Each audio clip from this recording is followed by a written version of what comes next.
Salut Internet.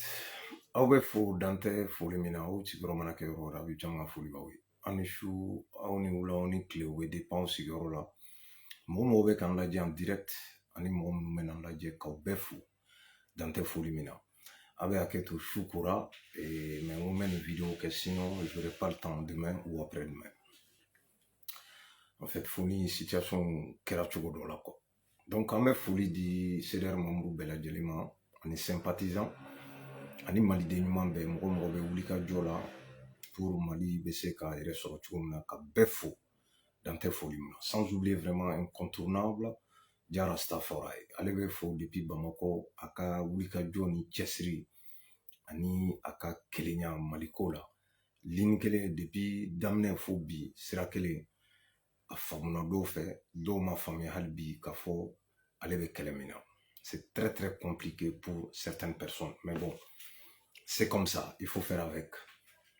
N balimaw yan'an bɛ don vidéo kɔnɔ yanni n bɛ vidéo daminɛ fɔlɔ n bɛ tasibila kɛ maa minnu tora attentat la an ka sɔrɔsiw bɛ kɛlɛ min na n'o ye djihadisme kɛlɛ ye bɛɛ b'a dɔn k'a fɔ terrorisme kɛlɛ a ma nɔgɔn kɛlɛ tɛ ko mɔgɔw jɔlen don aw ɲɛ ka se k'aw bɛ kɛlɛ kɛ o fɛn tɛ min don tout simplement aw yɛrɛ dɔw ani fasoden dɔw ani maa minnu n'a sɔrɔ maa t'u sugu dɔn olu dɔw bɛ se ka ye djihadisme na donc o kɛlɛli o ma nɔgɔn c'est vraiment difficile mais anw bɛ critique minnu kɛ bi n tɛna critique kɛ ka se yɔrɔ dɔ la parce que tout simplement an bɛ yɔrɔ min na bi bɛɛ kan ka se k'a dɔn min bɛ Mali kan au-delà des politiques ou bien sɔrɔsi ninnu yɛrɛ minnu bɛ yen n'an b'u wele ko les 5 colonels muy man di ye kosɛbɛ mais c'est comme ça ni o bɔra yen c'est à dire sɔrɔsi dɔw de bɛ yen minnu n'a sɔrɔ u bɛ wuli ka jɔ la pour que an bɛ se ka lafiya u bɛ wuli ka jɔ la pour que jamana in bɛ se ka kisi cogo min na o sɔrɔsiw an b'u fo front na u ka cɛsiri ni wuli ka jɔ la vraiment k'a jira k'a fɔ u bɛ ka kɛlɛ min kɛ an ɲɛ b'a la et vraiment on est reconnaissant envers eux an b'o yɔrɔ fɔ o mana bɔ yen ne bɛ min fɔ tout simplement nin ko la aw yɛrɛ y'a ye attaque minnu tugutugura ɲɔgɔn na a ti ɲɛ balimaw yɔrɔ dɔw bɛ yen maaw bɛ ɲininkali kɛ c'est aussi simple certes terrorisme kɛlɛ man nɔgɔn certes on est vraiment solidaire nin kɛlɛ la n tɛ maliyɛn dɔn mun n'a sɔrɔla k'a fɔ ko djihadisme in k'a kɛlɛli k'a man di maliyɛn min ye o tɛ yen parce que tout simplement attentat bɛ kɛ mɔgɔ tɛ woloma nin ye min kɛra Kati an y'o de an bɛ k'o kuma fɔ ninnu ɲɛsin Kati ma mais ala k'an kisi ala k'an n'a cɛ janya ni nin kun ye suguba ye e fa ou bien kɔrɔkɛ ou bien dɔgɔnin o dɔw tun bɛ se ka sɔrɔ a la c'est là où je dis terrorisme filɛ nin ye u ti mɔgɔ woloma u tɛ mɔgɔ bɔ mɔgɔ la balimaya tɛ yen cible t'u bolo k'u bɛ o cible olu dan ye dɔrɔn ka tiɲɛni kɛ pour que degun bɛ se ka don jamana kɔnɔ donc o bɛ se ka bɛɛ sɔrɔ soit i somɔgɔ dɔ donc du coup o yɔrɔ bɛ yen attaque ninnu tugura ɲɔgɔn na mais ne bɛ fɛ ka point dɔ fɔ maaw ka se ka n dɛmɛ a la quoi mun na attaque dɔw kɛra Moti dɔw kɛra c'est à dire que Kolokani surtout n bɛna kuma min kan Kolokani ta ani Kati ce que moi j'ai pas compris c'est à dire nin bɛɛ ye sirajan kelen de ye qui dit Kolokani 130 et quelques je sais pas n hakili t'a la kilomètres de Bamako ka bɔ Kolokani ka na Kati o man jan ɲɔgɔn na donc kuna sini attentat u taara ka taga Kolokani attaquer moi je pense que fɛɛrɛ bɛɛ tun kan ka tigɛ pour que ninnu kana se Kati c'est là où vraiment je dis qu'il y a une question vraiment à se poser c'est à dire que ninnu ye Kolokani attaquer depuis yen an ka maaw kan ka dɔn k'a fɔ c'est à dire u kan ka kɔlɔsili kɛ u kan ka cogo bɛɛ kɛ min na Kati man ka attaquer ni ko Kati dɔrɔn Bamako de don wa Kati fɛnɛ bɛɛ b'a dɔn armée kunda Kati kan ye min ye kan Sunjata ye Mali kanba dɔ de don et yɔrɔ fɛnɛ na yɔrɔ min n'a sɔrɔla président de la transition fɛnɛ bɛ yen donc i b'a ye k'a fɔ ninnu man kɛ o hasard kelen filanan a kɛkun ye ka jamana kɔnɔdenw jatigɛ k'u ja wuli o kosɔn ne ma girin ka bɔ ka vidéo kɛ et n y'a jateminɛ fɛnɛ c'est à dire siran dɔ ye kɛlɛkɛ arme de don ni mɔgɔw sera k'i la siran dɔrɔn c'est à dire que i fanga dɔgɔyara Donc la population a paniqué quand mɔgɔw ja wuli ko hawja vraiment jatigɛ ni fɛn ninnu u y'o kɛwale de ta ka an sɛgɛrɛ nin na mais an ka maaw kun kan ka mun kɛ ninnu kun kan ka yɔrɔ bɛɛ attaquer fo Kati. Ça dit que ne ma se k'a faamu quoi, je comprends pas. Kati Kolokani attaquera kuna sini mais ninnu bɛ se Kati cogo di kunu le lendemain u bɛna Kati. Ça doit pas se faire.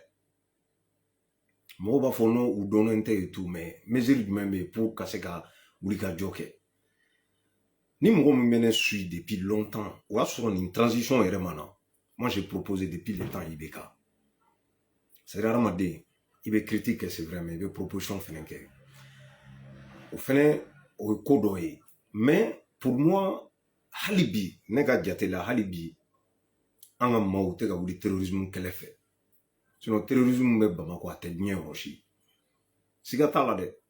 bɛ nin kuma in fɔ maaw ka faamu. Munna n bɛ nin fɔ? C'est-à-dire est-ce que mesure talen don?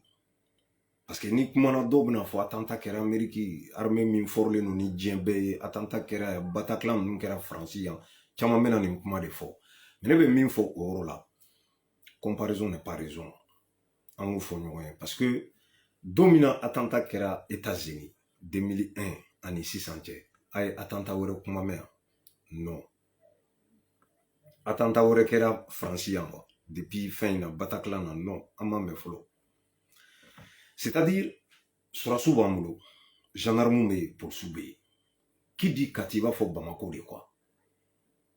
J'ai même proposé n'a ye n ka vidéo kɔrɔw lajɛ a mɛnna IBK ka tan n'u ka lajɛ u ka patrouille kɛ matin midi et soir.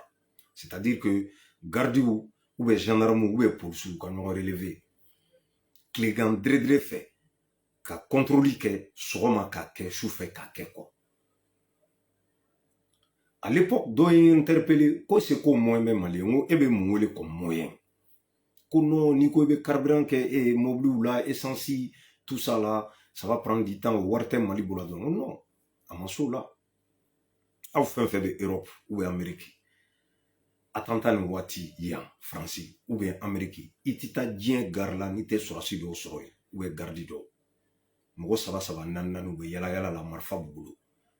a tɛ yen a gare tɛ yen c'est-à-dire que yɔrɔ stratégique foyi tɛ yen n'a sɔrɔla contrôle t'o yɔrɔw la mais anw fɛ yen polisiw bɛ mun na n'a y'i bɔ u bɛ service min b'u bolo d'habitude n'u b'o kɛ o kɔfɛ u bɛ mun de kɛ j'ai dit mais ni carburant ko don o ka nɔgɔn an ka kɛ i b'a fɔ ici en France ou bien ailleurs a ye nɛgɛso VTT san ka di polisiw ma saba saba naani naani u bɛ yala yala n'u soupçonnera mɔgɔ min na u b'o sɛgɛsɛgɛ k'a lajɛ et s'il faut arrêter la personne u bɛ renfort wele u bɛ nɛgɛ k'a kan c'est aussi simple. Patrouille tɛ kɛ c'est à dire que i yɛrɛ faga cogo cogo sécurité 100% tɛ yen quoi zéro risque o tɛ yen ça c'est clair an b'o dɔn.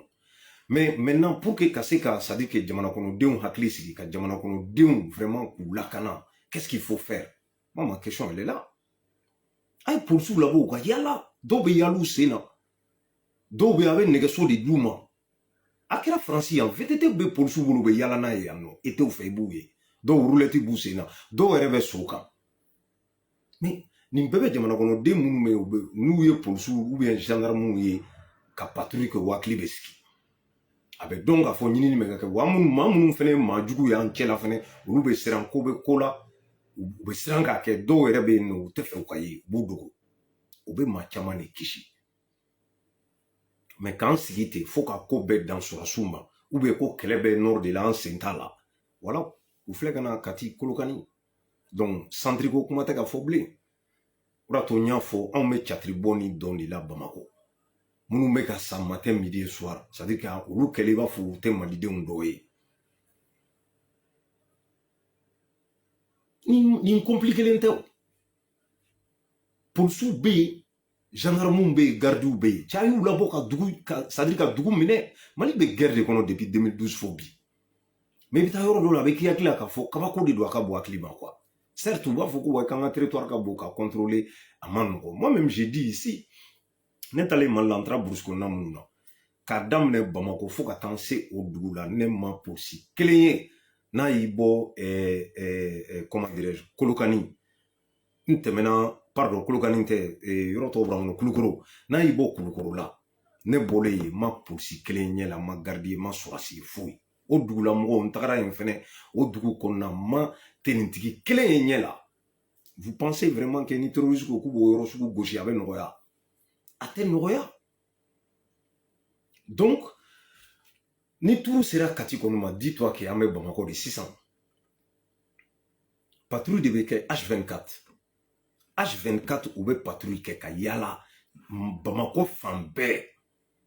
sɔgɔma wula sufɛ su t'a la tile t'a la dɔ bɛ yɛlɛ dɔ bɛ jigin c'est comme ça contrôle bɛ kɛ ten de. Et même ici en France, c'est comme ça se passe. Malgré qu'elle était en faux terme, patrouille H24. Mais on fait, est-ce que c'est le cas? Non. C'est pas le cas. Boulfen côté. Yoro do de be di ma do mo be yala yi be erdama do ke no lu bora mo ro be be erdama do ke. Par exemple, suku ba fle ça. Sur la suku kan yala suku kono de.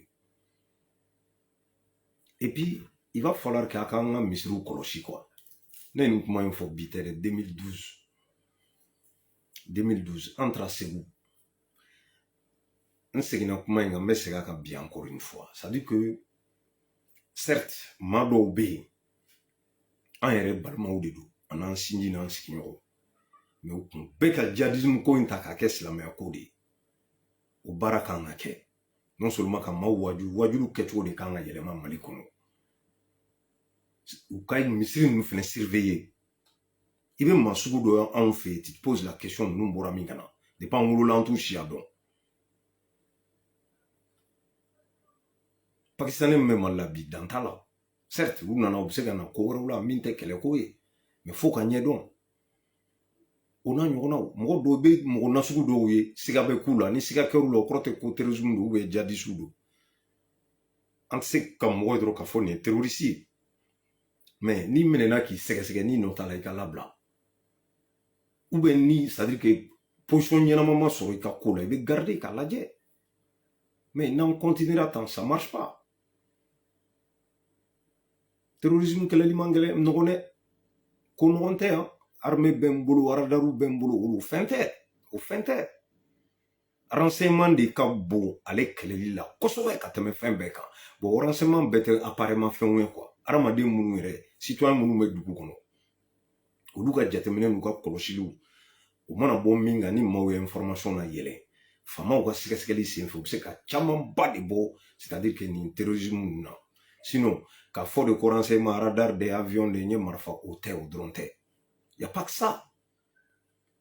donc o mana c'est-à-dire n'u ye o bila en place mɔgɔw hakili bɛ sigi fɔlɔ parce que hakili sigi yɛrɛ fɔlɔ ye sécurité daminɛ ye fɔlɔ ni hadamadenw hakili sigilen don sécurité bɛ na dɔɔni dɔɔni mais maaw ja wulilen sécurité tɛ yen.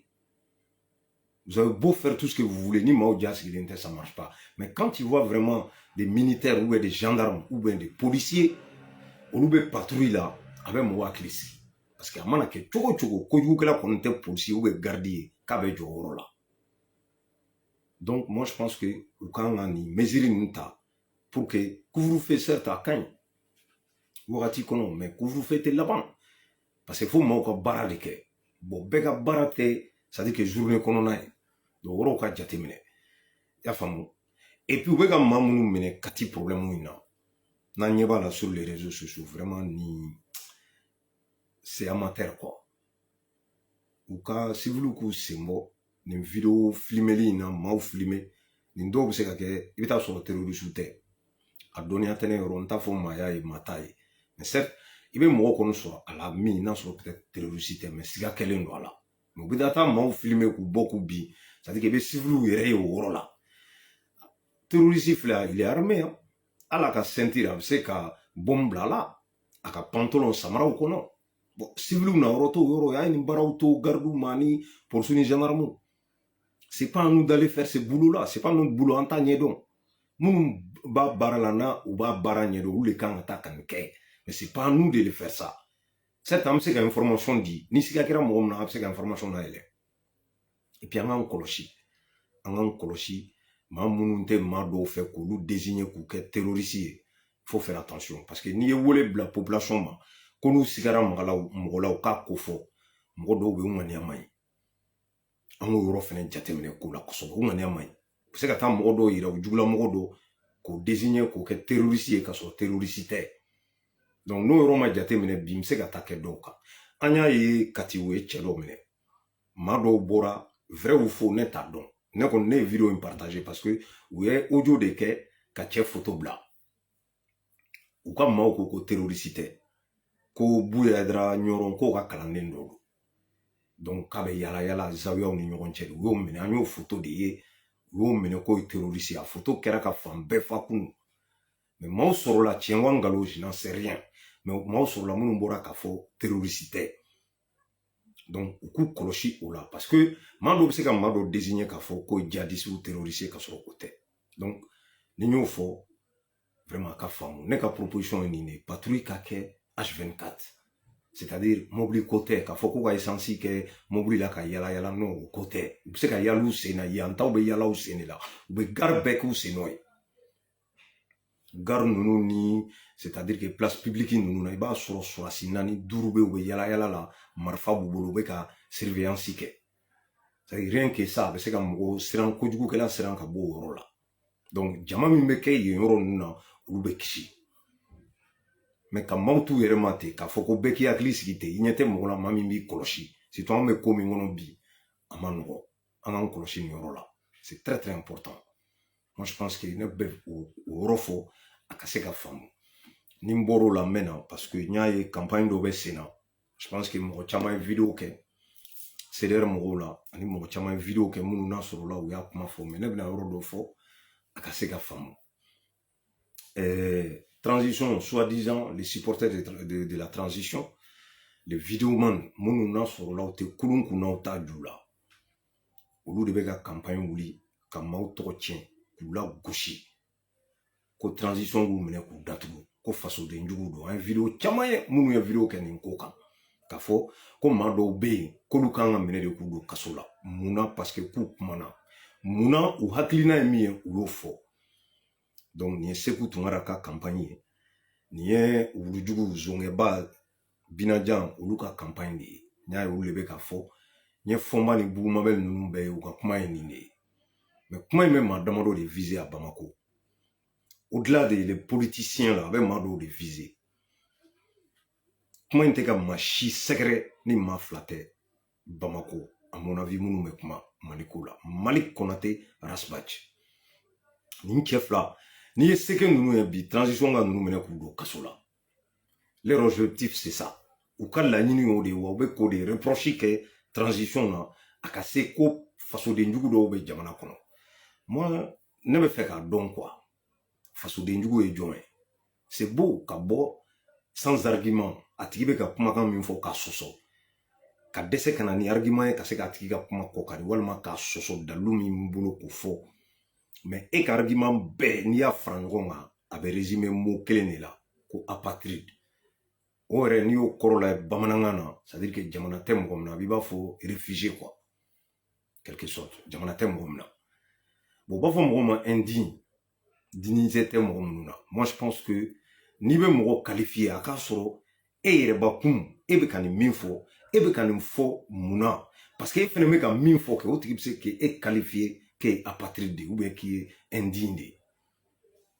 nin ye ninnutogo ninnu un grand frère minnu n'a sɔrɔla c'est à dire u kan ka sɛmɛ yira u duguma mɔgɔw la n'o y'u dɔgɔninw ye olu de bɛ bɔ ka nin kuma sugu fɔ ka maa dɔw qualifié k'olu ta k'u kɛ fasoden jugu ye maliyɛnw n'an ma nin campagne dabila fo ka taa diɲɛ wuli an tɛ avancer fo ka taa diɲɛ wuli c'est à dire hakilima kodɔnna jamana marala u t'aw ka kuma ta ka baara kɛ n'a ye sinon a tɛ fɛn dɔw bilahi tɛ foyi dɔn e tɛ se ka n'i sigi ko dɔ kumana parce que o kuma cogo m'e diya walima o ye min fɔ o tɛ arranger e ko k'o ye apatride o ye fasoden jugu ye olu de bɛ ka u ka jamana feere ne m'a fɔ maliyɛn tɛ min n'a sɔrɔ a bɛ Mali kɛlɛ mais ne t'a dɔn maliyɛn bɛ yen k'o bɛ jamana wɛrɛ défend a ka jamana kan pour quelle raison moi je vois pas et la personne vit au Mali a ka denbaya bɛ yen c'est un malien non hali olu minnu filɛ ka nin kuma fɔ ne t'u traité k'a fɔ k'u ye fasoden jugu ye mais nin campagne kɛkun ye jumɛn dɔw wɛrɛ tɛ dɛ Arasa da de ka minɛ a la a ka kuma dabila et Malik Konate Bon, politiciens, ou c'est-à-dire que Dieu fait un pays. Ou traiter de tout. Or que, faka fait nos débats au là, sera si fanga te marché blé du kolokan, c'est fini. C'est pas vrai. Mamuni meni fawe, ou ben na wakli na ni, ou ben na wakli la ni, ko reba o hakli kono minte abeka min faw dala. Sera si fanga bana 21e siècle en mot de là, sera si fanga te, ate jamana chi développé.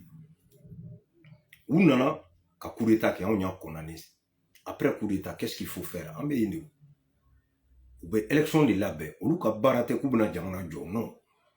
Nous, nous, be segingata de, ka programme boka ira maléon. Si on est d'accord avec eux, là, on va voter au Bénin. Ou la carte blanche, vous voulez. Ou be jamana bara. Mais nous, ma kei nana jago ya 7 ans qui boy. Et nana ni marfadi. Qui sigi. Mais ne koko ketsu ko kan beto là. C'est pas possible. C'est aussi simple à comprendre. Mais on sait que ça dit que Maobe Wouli, non, Assimi faut 2040. Ou Assimi Negenkandi. Mou mega no fo ya fo ma woro makateme. Ou ba fe ma bi Assimi. Sini ou ba fo mo worema. Population météo. Ou la tourne de là ka fo nga vidéo kono mou mala. Allez Assimi ere de là ka kuma info. Je dis mais c'est une erreur. Kono nga jamana kono de ou yemi info ko de beke. Aïe, c'est pas bon. Atikete. C'est pas comme ça. Ça dit que non pas armuta kana mado bo fanga la ki sigi koni jamana kono de yon minfo o de ko lu caresser à la sens du poil. Aïe, kono lu minfo ko rebeke non. Jamana kono de mana fenfo ni ke na mai jamana ma. Qui est responsable? C'est toi. Hal ni jamana kono de on la ini mi ni ya don sini kololo ba la kanake. Kanake de parce que en man kun fait de et de sigilen doye jamana kuna a kununa nyenye na information bebe taka dede ma soro min be jamana la jamana be dabolo mina e de ba bedon ka teme bekan ne kla ki jo koni jamana kono de min fo ne be ntonga so yan ka fenfo maliko la e bo don ita don ou certaines personnes munu me boka kule ci kare kono na wakla ko lu de malion ko mali be daudi la mais vous vous trompez. Vous vous trompez. Mali te daoulou la. Amana koule ka fo chogo chogo ko ka ministre gain ko ka franci gain anga yeta la main ou nana sans joli parce que un argument ou dit sans konoto fo te ka ke mais sans konoto ngono mali yere mu ke o te fo kile flana o munu na me quoi a fo ko lu man ko ka tabi aw de ba do nu ka nu mai ministre ko kuma be fo bi ko lu ka gain mais qui c'est qu'a signé il y a même pas un mois Nations Unies na ministre ka to ko ka contrat renouvelé 1 an joa ke. C'est pas les autorités.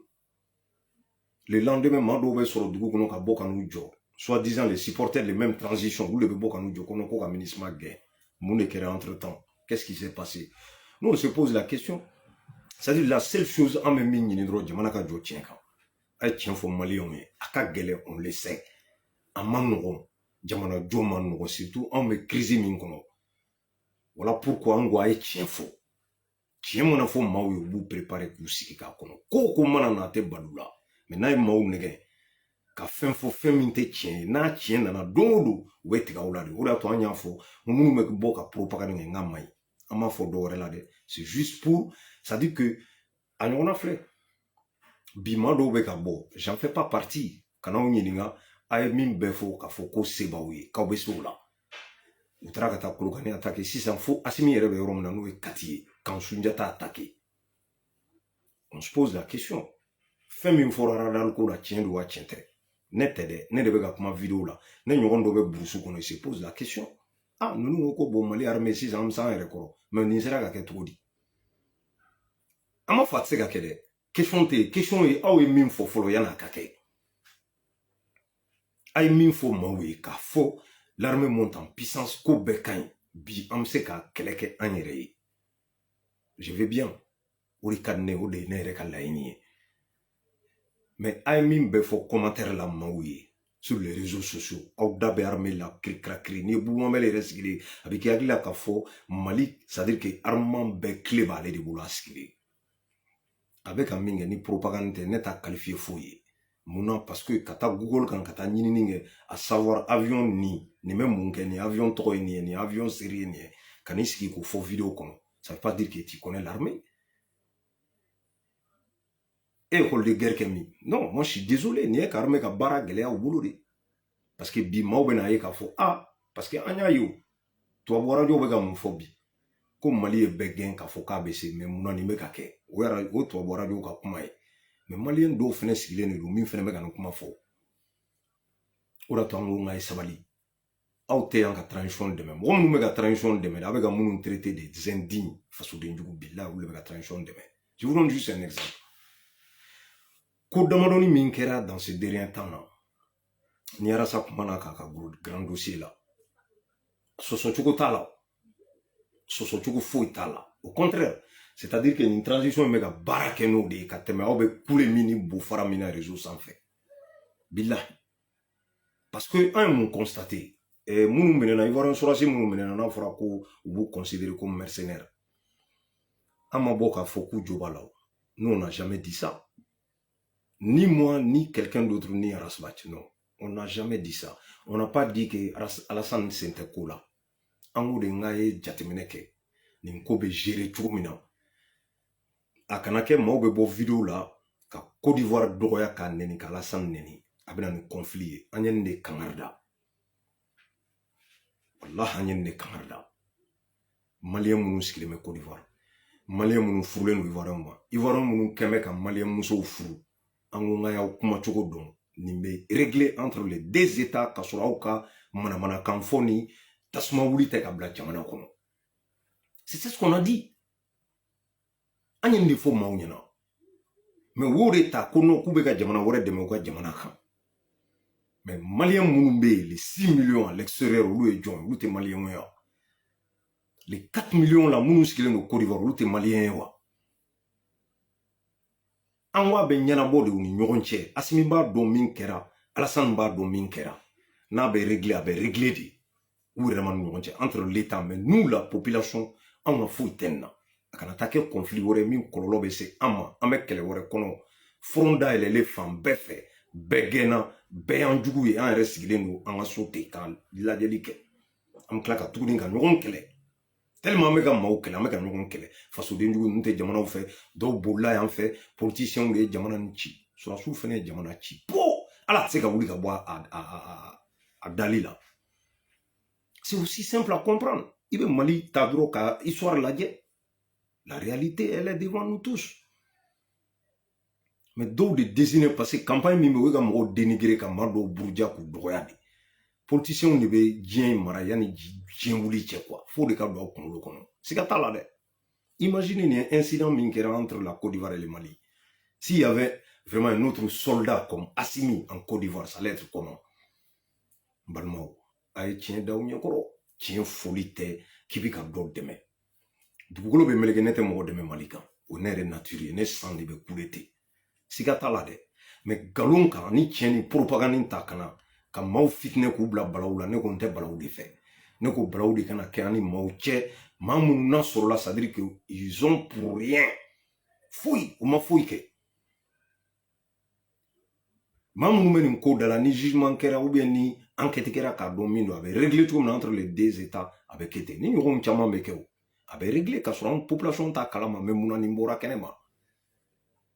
olu kun dɛ kun minnu b'a to n'u bɛ ninnu kuma sugu labɔ kɛnɛ ma virements bɛ bɔ ka kule an bɛ k'o de kɛlɛ an ka kɛlɛ bɛ yen de les soi-disant supporters la olu ka kɛwale jugu de min bɛ ka kɔlɔlɔ lase jamana kɔnɔdenw ma c'est à dire que o de bɛ ka digi anw na an ka kɛlɛ kun ye nin de ye ne bɔra k'i sigi hali bi Seku Tunkara y'a kɛ ka bɔ ka vidéo kɛ les djihadistes la a bɛ k'o ta k'o lier sɔrɔsi minnu minɛna k'u tɔw de ye ninnu ye dɛ ninnu ta échouera donc ninnu minnu bɛ dugu kɔnɔ ale ni Buguma bɛ ninnu ka kuma ye nin de ye amalgame kɛ toujours encore u bɛ ka continuer le même chemin ka balawu wuli dɔrɔn maaw da la aw yɛrɛ sigilen bɛ kɔfɛ cɛ a ye sabali Mali tɛ mɔgɔ kelen ta ye fɛn kelen min n'an bɛɛ jɛlen don a la o ye Mali de ye a ɲɛli bɛ bɛɛ arranger a tiɲɛni bɛ bɛɛ déranger donc k'a fɔ k'an yɛrɛ dama bɛ ɲɔgɔn na dɔ wɛrɛ tɛ parce que maa dɔw bɛ yen olu ka laɲini ye min ye jamana jɔ tɛ jamana ci de don bi Maliyɛn mago bɛ mun na Maliyɛnw aw mago bɛ mun de la c'est très simple dunga fa ka sabati lakana ka na baara ka sɔrɔ o bɛ sɔrɔ cogo di ni jamana min ma basigi o bɛ sɔrɔ cogo di ni diɲɛma ka di Eni diema kadibita barakela on nyinga buna bara créer ga jamana kono investisseur ou bena mais investisseur du membe son bi kana ki ka war kasara malla ou munu mena ka emploi créer qui va le faire personne hali malien mi na be fait ka investir mali la bi asigile ne do ka lajeli ke folo un malien vrai mi na be fait ka barake mali kono asigile ne do les commerçants beyi siki ki makran war be munu mulu beyi ka war jo fola ko buna lawan chugo di anta don o bete gelade na leya c'était munu ruba ke tugudi munu meta kle kono ka tu dairi menyi fon comment ate miri ni shila abe kule fu ki la dron dusubaya fantan dusuba sajona obi kishi maluma billah sono be malo benyana kene ka bebaye anyin ne fawi ngaya dabla aya dabla te jamana jo te dro ka boka kule ne sago make wu buruja ni min jari be boku majamu auta mato de ya auta toro de ani mamunu be na so na auta kilina kilina abe ka transition shu koko lumene asiminga nunu mena be munyaye ils sont en train de parler n'a soro kuma me do de bo asiminga fangala mais aka pouvoir blakata parce que on peut pas se taire quand sigi ka laje jamana be gata tachugo mina no mani mawe ku kana fo e ka hakilina de sira ko fo ka boka galonti ka propagande mama fo ko ka temine ame ka bode ka yiri lebe ka min fo tiente mais e ko de ko ka on mene ka ndatu muna donc asimi be awde kama non pas pour les maliens mais awbe ga nyina mingo asimi nana certes am anachugo manye mais il est le président de tous les Maliens. Tu dis au BC Kaou et les sans fait que Malien to flic duguma. Aou ni ala tia wa klibe aou abaou yere mawa. Ate kodon. Fouille aou tardon billahi. Tanini, ça dit que fongan ta soro ni période là ni sira minan soro la hal na soro o de wume se Malien ma o ka sira to la. Parce que aou ben kuma ba fin mina. Ni minte bara nyini na o be war nyini na baraba y a que ça bon on tato ye quoi nous on est fiers on est content on jigite ko ma be warda makapma on jigite quand même place nyini na ko ka tabla non rien de tout ça ya lo rasa konte na so ta place nyini nyangma o do so ni kuma kunwe de ko ka posu do nyini ka kala nyangma le kero la mais non c'est pas ça jamana jote dro ko ni me posu de la nga jo non fen do de be ka ke a ke chugo mai erreur do de be ka ke fen do de be ka ke mi na soro la kololo be se ka se sini jamana ma bita e sini bai ma munu hakli ga bonu nyebe kola nu baro ka fo sini ma sini ga se ka ma kololo nu lu bora ko kuma fo yani ka kele réfléchis d'abord a cheni kuma fo munu be an ngona woro nyini ma woro nyini ga jatemene ka kuma ka ni yeni fo munu be mu be se ka ke ako de non koko dama ku be ko siri comme si Mali a au détail, comme si Assimimbe est pour vous, non pas pour les Maliens. Je suis désolé. Tant qu'il y a une bonne logique, on a un petit peu de fois à Djengouli. Kokele n'est ni Assimim fait, ni de la fiaba kono. Kaka choukel blam, parce que, c'est-à-dire que, djihadisme kele ni, ame kele min kono. Au bolé à quoi faire ni politique konana. Au min sur l'eau et jamana josrai. Mais politiciens, évidemment. Ni o do ta kodu ka politicien do ka critique a dabe ja jona politicien wa kele kun dron fe ka shugel boy kana ni maye mamina te politique la mi na so abse ka election ke ni maw dalen do ala ola ni minga ina contestation ta la parce que we ka sini nyesidi male o ambe bide la ante sini ndone parce que ni nyo ne gere be ka wati we législative munga na manya kra mangambay o de na wuli ni msen ko faut ka ta fanga d'Afrique. Pourquoi on aurait qu'est-ce qu'il faut mettre en place? C'est-à-dire, Assimi, quand la don, bi, jamana be niveau mouna kadje sugel ko. Sugel bega mbarake kanyeba la, parka kuma, aya foigné. Bon, no be, hal na beka barake, ni élection sounyana, ni politicien go on dans l'inter sugel là. Il va falloir ramener quelqu'un qui est neutre, qui peut organiser l'élection. Mais ni continuer là, ni chemin fait, il veut contester, faut qu'à tibo fangala billahi. Wa. Mimena ke sinanto donné. Faut faire très très attention. Jamana ko politique kele a kono ka dun. Na obolo ni ne a système ni min kuma ko ko mi obe ko genga bo jamana kono. Ça suffit pas wallahi. C'est pas comme ça. On me ala jangro Burkina. Burkina président kata Blaise Wole kana. Mina sur la mandat ba kan a konane lendu kata Wole kana pour que Bembe se kana. aw man sira tagama aw ye dɔw de ciblé k'olu gɛn ka taa pourquoi pour quelle raison a ye dɔw de ciblé k'olu kɛ fasoden jugu ye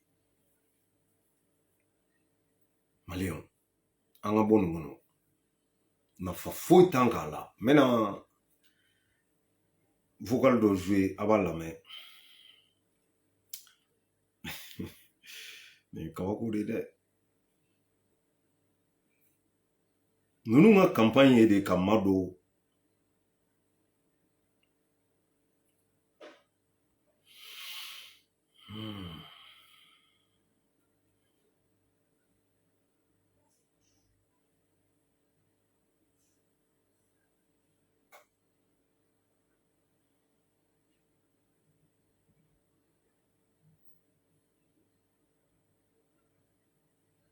bon aw bɛ Binajan vocal dɔ bɛ yen n b'a k'a la dɔrɔn pour que a ka faamu ninnu c'est à dire que u bɛ ka maliyɛnw ja wuli ka maliyɛnw papa ka maliyɛnw godon k'u latugu kɔ ko soi-disant olu bɛ transition dɛmɛ tɛ ka bɔ ka kule ci ou bien ka na nkalon tigɛ k'a fɔ k'i bɛ transition dɛmɛ non dɛmɛ tɛ a ye nin lamɛn. ni min bɛ an b'o fɔ dɛ anw tɛ mɔgɔ wɛrɛ to ye sango an yɛrɛ ni min bɛ anw b'a fɔ jamana in kɔnɔ bilahi Asimu mara cogo a ma ɲi bi a ma ɲi sini ça dit c'est pas la peine il y a pas d'homme fort au Mali il y a pas l'homme homme forté ne gɛlɛn no maliyɛn bɛ dusu kasi n ko ni ye jugu nalen mɔgɔ min ma se i ka dudenw na i bɛ se jugu la an tɛ ɲɔgɔn nɛgɛ labila faransi ka taa Nations Unies ka taa Côte d'Ivoire donna ta e yɛrɛ de ye masoli la i bɛ se kɔfɛ mɔgɔw la n'i y'a wuli i denw kun bilahi mɔgɔ minnu bɛ n'i ka jamana u b'a dɔn molobaliya tɛ kɛ a ye Binajan ka kuma mɛn n bɛ segin a kan a y'a lamɛn. Asimu fanu ye dɛ mais non ni min bɛ an b'o fɔ dɛ anw tɛ mɔgɔ wɛrɛ to ye sango an yɛrɛ ni min bɛ anw b'a fɔ jamana in kɔnɔ bilahi Asimu mara cogo a ma ɲi bi a ma ɲi sini ça dit c'est pas la peine il y a pas d'homme fort au Mali il y a pas l'homme homme forté nin bɛ homme fort wele mun de ye est ce que a bɛ ka kumakan min fɔ a b'a dɔn yɛrɛ quand on dit homme fort ça veut dire quoi il sait même pas ce qu'il dit parce que olu ka homme fort ye mun ye yani Asimi ka stratégie ɲini stratégie min bɛ se ka maliyɛnw fara ɲɔgɔn kan ka stratégie sɔrɔ fɛɛrɛ min n'a sɔrɔla ka djihadisme kɛlɛ ka fɛɛrɛ ɲini fɛɛrɛ min n'a sɔrɔla k'a fɔ c'est à dire que baara ko bɛ nɔgɔya maa minnu n'a sɔrɔla u degunnen don ka bɔ degun kɔnɔ non o tɛ fɔ dɛ minnu bɛ yen n'a sɔrɔla n'olu tɛ kan kelen fɔ ko k'olu de minɛ o de ye cɛkisɛya ye o de ye homme fort ye Binajan ka homme fort ye o de ye ale ka homme fort tɛ c'est à dire que ka fɛɛrɛ sɔrɔ ka se ka jamana kɔnɔdenw lakana ka fɛɛrɛ sɔrɔ maaw bɛnbaliya minnu bɛ yen ka se k'o bɛnbaliya ban nɔ ko ka maa sɔrɔ Asimi ka kɛ maa ye maa min n'a sɔrɔla n'i ko n go dɔrɔn o ka sotara nɛgɛ k'i kan k'i minɛ o de y'olu ka homme fort ye a t'o lamɛn. ne gɛlɛn no ka maliyɛn bɛ dusu kasi n ko ni ye jugu nalen mɔgɔ min ma se i ka dudenw na i bɛ se jugu la an tɛ ɲɔgɔn nɛgɛ labila faransi ka taa Nations Unies ka taa Côte d'Ivoire donna ta e yɛrɛ de ye masoli la i bɛ se kɔfɛ mɔgɔw la mais n'i ye fɛn o fɛn ye ka taa ka ɲɛsin a ma c'est pas la peine cɛ gouvernement bɛ yen n'a ma ɲɛ cɛ mago bɛ mɔgɔ la sa mais tiɲɛ yɛrɛ la Asimu fanga mara cogo a ma ɲi bi a ma ɲi sini a ma ɲi sinikɛnɛ wa janfalen don sécurité État bolo dɛ ninnu si tu vois k'a janfalen don sécurité État bolo nin ye kuma ye nin bɛ ka bɔ maa min da ninnu de bɛ soi-disant transition dɛmɛbagaw qui dit sécurité d'État o ye Moro Kone de ye a filɛ k'o de jalaki sisan k'o kɛn bɛ ka Asimi janfa dalilu jumɛn b'a bolo a ka dalilu ye mun ye dɔrɔn parce que minnu bɛ dugu kɔnɔ kuma la djihadistes tɛ fasoden jugu tɛ u hakilinata de don min n'a sɔrɔla u bɛ ka bɔ k'a fɔ ko k'olu de minɛ n'olu minɛna o de ye cɛkisɛya ye o de ye homme fort ye k'o de b'a to minnu bɛ kɛnɛma k'olu bɛ siran nin bɛ diɲɛ kalama ninnu dɔw de bɛ Mali ko c'est à dire que n ko ni kodɔnnaw y'u makun kodɔnbaliw ka kuma a bɛ tila ka na tilema n ka kuma la n b'a décortiquer ka vidéo bila ninnu de bɛ soi-disant k'olu bɛ kuma Mali ko la a ka kuma de filɛ nin ye tan an continue a tɔ fɛ. Nin tɛ jamana mara cogo ye. Adamadenw n'an tɛna ɲini ka t'i don arijinɛ kɔnɔ ka diɲɛ bɛɛ ka k'i fɛ maliyɛnw ka k'i fɛ diɲɛ bɛɛ ka k'i fɛ mais n fa ni n ba yanni k'i ta kɛ CEDEAO ni fɛnkɛ ye i sera ka mun kɛ i ka jamana kɔnɔdenw yɛrɛ la fɔlɔ i ma se ka juguw kɛlɛ i bɛ t'i ɲɛsin jamana kɔnɔ i bɛ t'i ɲɛsin Faransi ma cogo di juguw ma se ka kɛlɛ i yɛrɛ fɛ yen e bɛ se c'est pas la peine n'a ma gagné Mali ma gagné M5 ma gagné anw si ma gagné fɔlɔ parce que anw fɛ ko président bɛ réagi président bɛ se ko dɔ la président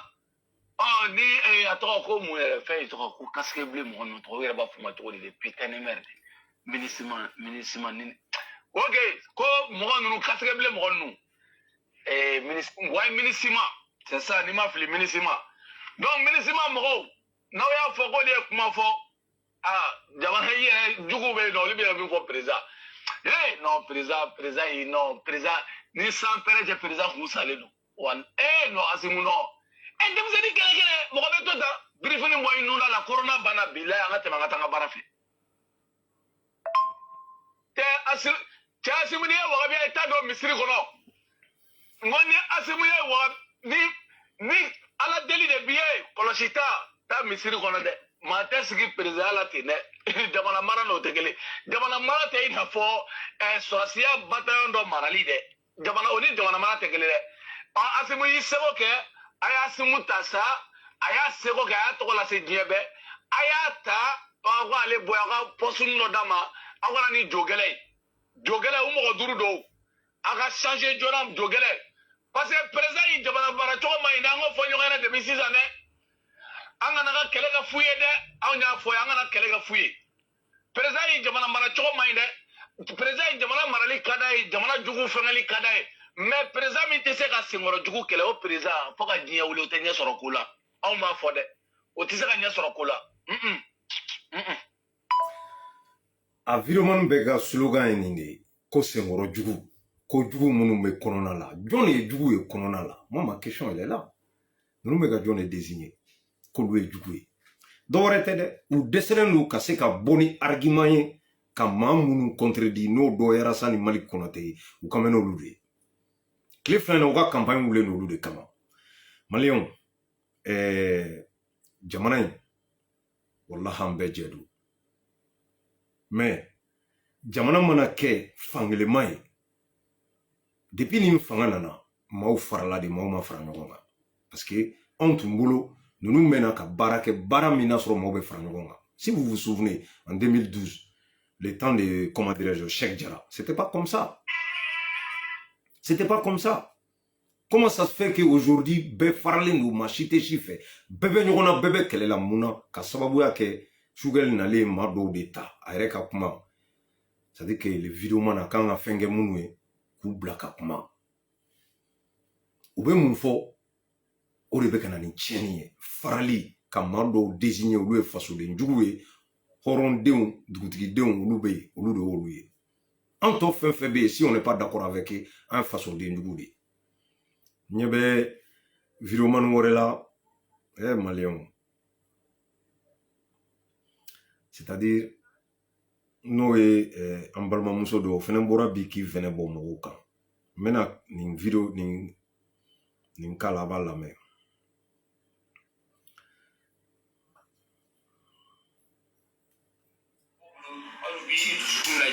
n'a sɔrɔ ko i bɛ k'i miiri fɛn min na an ka dari b'o fɔ nin bɛ bɔ yan fɛ an bɛna ji bɔ sankolo la k'a latɛmɛ tɛrɛn sira fɛ ka taa bila fo Kulukoro i bɛ nin kuma ninnu de mɛn bi minnu b'a miiri k'olu ye maa ɲɛnama ye k'olu bɛ kodɔndenw minnu sigi nin kuma sugu ninnu na ka jamanadenw latunu parce que a bɛ kun funu kɔnɔ ko ninnu ye maa ɲɛnamaw ye k'u bɛ kuma min fɔ kuma ɲɛnama don ka sɔrɔ nkalon don a bɛɛ manamanakan ye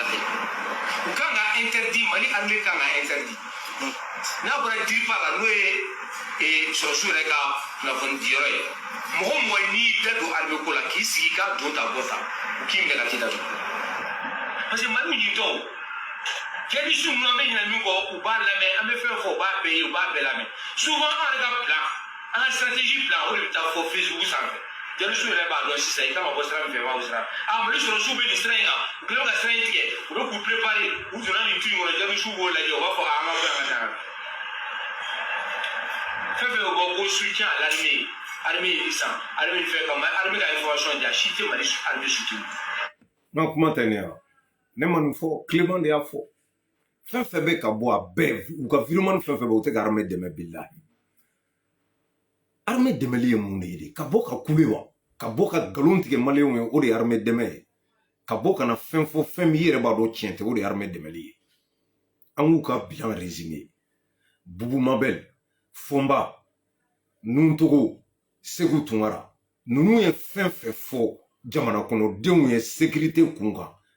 an y'a bɛɛ y'an ɲɛ la kelen kelen a bɛɛ nkalon dara kɛnɛ kan kelen kelen armée monte en puissance o kɔrɔ ye armée bɛ ka yɛlɛ an bɛ ka se o kɔrɔ ye ko kɛlɛ banna dɔw yɛrɛ y'i jɔ ko kɛlɛ banna pewu Bubu Mabel ko ten ko Mali armelen don ka tɛmɛ hali Faransi kan mais o jamana de bɛ ka attaquer su ni tile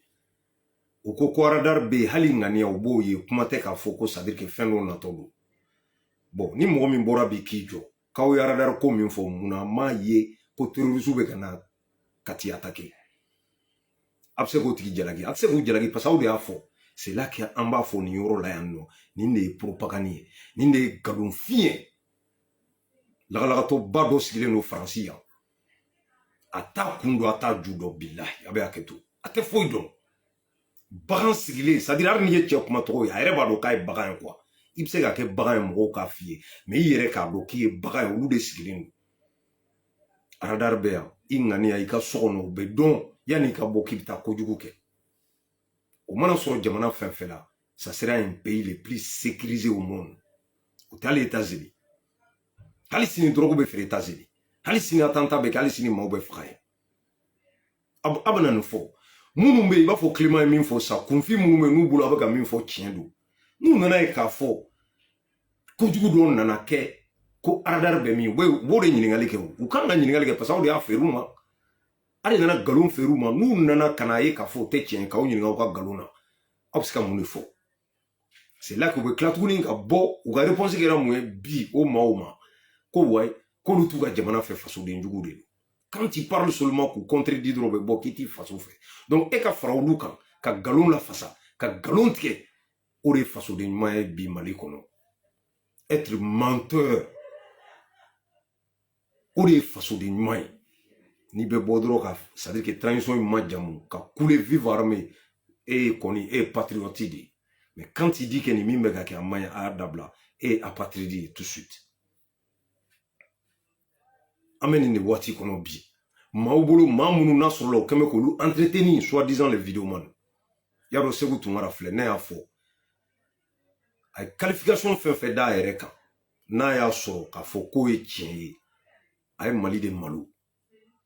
a ye Mali kuma sulu Segu Tunkara ye ɲɛna yɛrɛ ko maliyɛn don fɔlɔ c'est une honte munna politologue bac plus 40 enseignant vit aux États-Unis o bɛ kuma fɔ maa min ma taa ekɔli la o tɛ sɔn k'o kuma fɔ a jɔn kuma sulu a y'a yira k'a fɔ ko Mali enseignant tɛ fɛn dɔn a bɛ ka enseignant tɔgɔ tiɲɛ politologue a y'a yira k'a fɔ Mali politologue tɛ fɛn dɔn a y'olu tɔgɔ tiɲɛ ka laban tuguni ka aventurer o tɔgɔ tiɲɛ i ma kalan ni yalala k'i bɛ fɛn dɔn Segu yalala a ma fɛn dɔn il a été enseignant u m'a to k'a ma enseignant tɔgɔ tiɲɛ parce que a bɛ ka kɛwale min kɛ i tɛ enseignant k'a kɛ dugukolo kan i tɛ jamana si enseignant c'est à dire a ye titre minnu fɔ n'i y'o sɔrɔ ivoirien na o tɛ kuma comme Segu n'i y'a sɔrɔ sénégalais la c'est un savant béninois togolais on n'en parle pas i bɛ se enseignant ma yɔrɔ mun na Côte d'Ivoire ka kɛ politologue ye ka laban ka taa sigi États-Unis pendant 20 ans billahi Segu bɛ ka kuma cogo min na i tɛ kuma ten donc o de la n ko c'est la honte pour le Mali billahi sini n'a bɔra Asimi an b'i ko an b'i dɛmɛ sinikɛnɛ ni ko dɔ ma taa jimi sira fɛ a bɛ bɔ ko ninnu ye kafiriw de u kan ka faga de u nana fanga la jagoya de la Bubu Mabel depuis ni Ala k'an da kumakɛla la vidéo la ne vidéo kɛ daminɛ ma maa ye k'i bɛ galon tigɛ ko Boubou Mabel a tɛ yen. Le mec il est là juste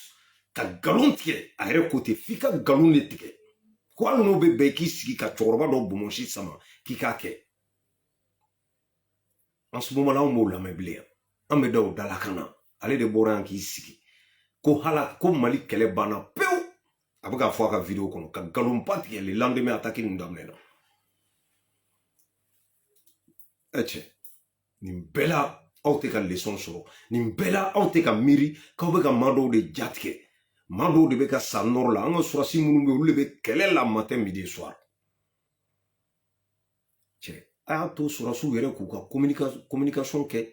a y'a to surasiw yɛrɛ ka bɔ ka fɛn fɔ an ye DIRPA bɛ yen n'u ye min fɔ an k'o minɛ a y'a to gouvernement yɛrɛ ka a ka communiqué kɛ mais aw de bɛ bɔ ka na sigi ka kuma fɔ kuma min n'a sɔrɔla c'est à dire que i yɛrɛ sigilen i b'i yɛrɛ ɲininka quoi. Nous bɛ ka ko min kɛ bi bilahi ne y'o de fɔ dɛ Alassane ye civil de ye ni surasi kun don bilahi san b'a sɔrɔ Mali ni Côte d'Ivoire bɛ ɲɔgɔn na wallahi ne de y'a fɔ aw ye siga t'a la dɛ n'a y'a sɔrɔ k'a fɔ min m'anw fɛ o ɲɔgɔn de bɛ Côte d'Ivoire bi ma to kɛlɛ wulila c'est à dire que jamana min n'a sɔrɔla k'a fɔ a bɛ Nimakaran na bɛɛ kan ka fara ɲɔgɔn kan waati min aw nana k'aw ye coup d'état kɛ maa minnu n'a sɔrɔ olu kɛra coup d'état in sababu ye n'o ye M5 ye o farala aw kan aw bɛ baara la bi aw ka objectif premier kun kan ka kɛ mun ye ka rassemblement kɛ aw m'o sira yira mɔgɔ la a ye bɛɛ kɛlɛ aw wula fɔlɔ ka maa minɛ daminɛ ka dɔw gɛn dɔw sara kaso la ni min kumana i bɛ minɛ a daminɛna jɔn na Alassane ninnu ko déstabilisation masa ka galon tigɛ ka da maaw la n'i y'o kɛ siɲɛ kelen n'olu maaw ma da i la bilen e bɛ se ka jigin olu la Agibital ninnu Vital ninnu k'u bɛɛ ka baara tiɲɛ k'u minɛ k'u don kaso la munna ko déstabilisation ka tila ka taa ye ko tiɲɛ tɛ hali o excuse ma présenté o kuma yɛrɛ ma fɔ bilen k'u ka taa so dɔrɔn a banna an bɛ dan ye coup d'état 15 ko déjoué la aw contre la ni anw ko an ma da la aw bɛ se ka jɔn jalaki déjà a ye dɔw minɛ galon kan c'est là que anw ko tiɲɛ ka fɔ tant que tiɲɛ in ma fɔ anw tɛ sɔn kelen filanan aw mana ko ka baara kɛ Mali kɔnɔ parce que ne b'a dɔn aw tɛna se ka baara kɛ wallahi non a tɛ se ka kɛ o sɔrɔsi Assimi a tete ladege Assimi John Rawlings ladege u ka ni nɛgɛ fanga man ɲi dɛ ma fɛn fɛn filɛ ninnu nɔfɛ k'u b'u soutenir olu de fɔlɔfɔlɔ bɔra ka sɔrɔsiw kɛlɛ k'u ka sow yira Kanadaw ni Katiw ni yɔrɔ wɛrɛw la Faransiw la k'u ye sow jɔ fan bɛɛ fɛ bi olu de b'a la ko fasoden ɲumanw don ko k'u dɛmɛ mais u bɛ ka politicien minnu tɔgɔ tiɲɛ k'olu ye tiɲɛni kɛ ko k'olu gɛn ko apatridiw de don ou bien ko k'u minɛ k'u don kaso la wali kelen k'u faga ne yɛrɛ filɛ moi je suis pour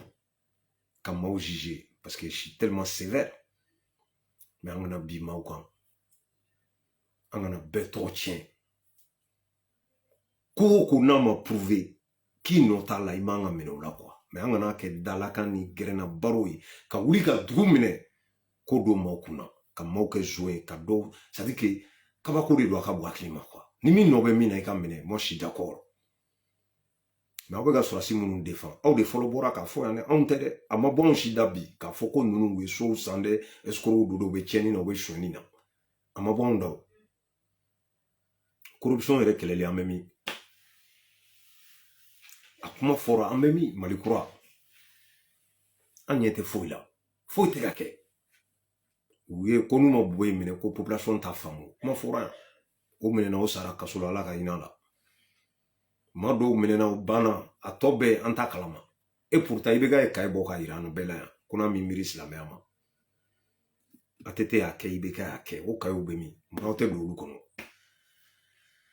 tout ça ka maliyɛnw galvaniser ka an minɛ parce que Alassane y'anw bɔ fɛn dɔ de la à l'époque il y a plein de gens minnu tun bɛ vie tan de baroni c'est-à-dire i sigilen bɛ gɛrɛnw na i b'a bɛɛ fɔ ninnu ye zonw de ye a ka ɲi naturel don a bɛ passer ere mi me k'o fɔ i bi laban ka taa o zone dɔ deli te sɔngɔ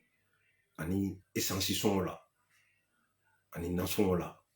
mais i bɛ k'a dɔgɔya kɔfɛ arasa ko k'an ka bɔ o de la an ka wuli k'an jɔ jamana in ka baara tiɲɛ kan a nana ni nin dɔrɔn de ye mais ça trouve qu'il y a des jeunes parmi nous qui sont pas prêts o kosɔn arasa ka kuma man ca a nɔfɛ mɔgɔw kan mun na parce que bi bɛ ka kuma sini bɛ cun o caman de bɛ yen o caman de kɛra politiciens mana min sa u bɛ tugu o kɔ fanga min mana na n'o b'olu arranger u bɛ tugu o kɔ arasa ye nin bɛn dɔ c'est pour cela il s'adresse pas tout le temps maa minnu b'a kɔ a kun bɛɛ de filɛ il a compris parce que malien ma prêt ale bɛ ka sira min ta ma a b'a dɔn c'est tellement difficile que i bɛ maa dɔ ye bi ka kule n'ale ye parce que ça lui arrange demain a b'a fɔ k'a y'a janfa a bɛ bɔ a kɔ il est prêt a b'o kalama fɛn fɛn bi n'an b'a kɔnɔ arasa ye nin bɛɛ fɔ yan'a don cɛ ni maliyɛnw kun sɔnna peut-être hali n'an ma kisi a bɛɛ ma an kun bɛ kisi caman ma dɛ au moins politique ko kɛlɛ an kun bɛ b'o kɔnɔ ni maliyɛn bɛɛ nana faamu k'a fɔ ko arasa tɛ coup d'état de fɛ k'a fɔ sɔrɔsi fanga ka na ni marifa ye k'i sigi k'i tɛ taa ko tɛ jamana jɔ ni maliyɛnw nana sɔn o ma an bɛ baara kɛ c'est simple démocratie ka nɔgɔn mɔgɔ n'i nana n'an voteri ye n'i ma baara kɛ k'i gɛn yan'o cɛ fɛn minnu kan ka bila en place o baaraw de kan ka kɛ an mago bɛ nin de la mais ka bɔ soutien par-ci soutien par-là ça n'a pas de sens a ye élection organisée maa kana maa min na sɔrɔ la a bɛ fɛɛrɛ sɔrɔ fɛɛrɛ min bɛ maliyɛnw bɔ degun kɔnɔ sinon a bɛɛ tɛ aramusan ye dɛ a bɛɛ tɛ ko fo jamana ka suma aw ka sɔrɔ ka taa o kɔrɔ de aw tɛ fɛ ka taa je suis désolé parce que nin min fɛnɛ kɛtɔ filɛ nin ye tan n'aw ma wuli ka fɛɛrɛ tigɛ nin na a bɛ fɔ k'aw ye nin bila en place de pour ne pas que élection ka kɛ a date la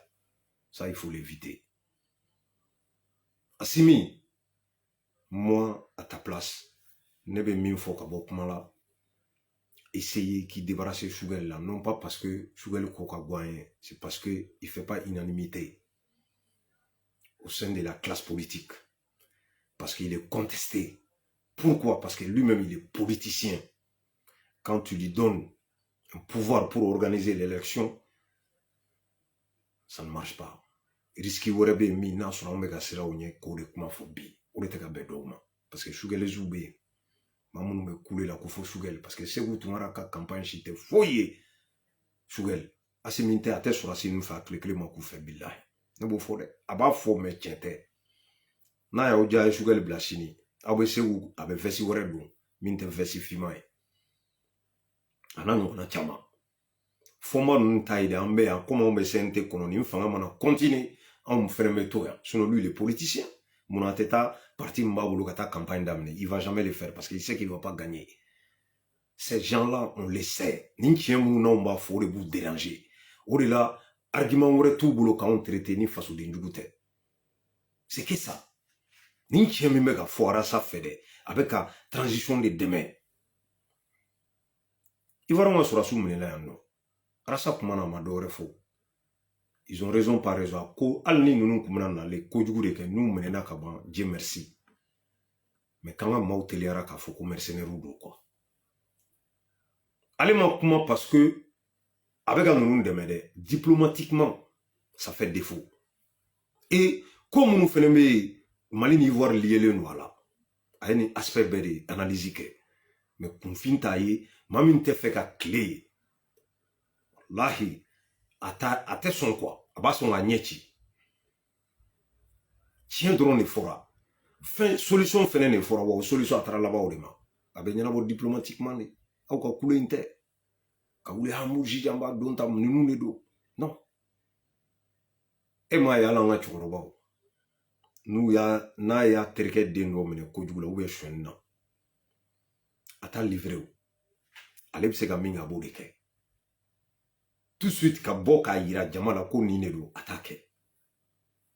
nin bɛɛ ye leçon de ye jamana jɔ tɛ c'est à dire du jɔ ye quartier jɔ tɛ jamana jɔ n balima a ma nɔgɔn dɛ i ni jamana wɛrɛ cɛ la fo ka ɲɛ de pour que hɛrɛ ka n'i fɛ yen n'i ye Guinée ta maliyɛn caman bɛ Guinée Guinéen caman bɛ Mali la Guinée muso caman furulen don malien cɛ ma.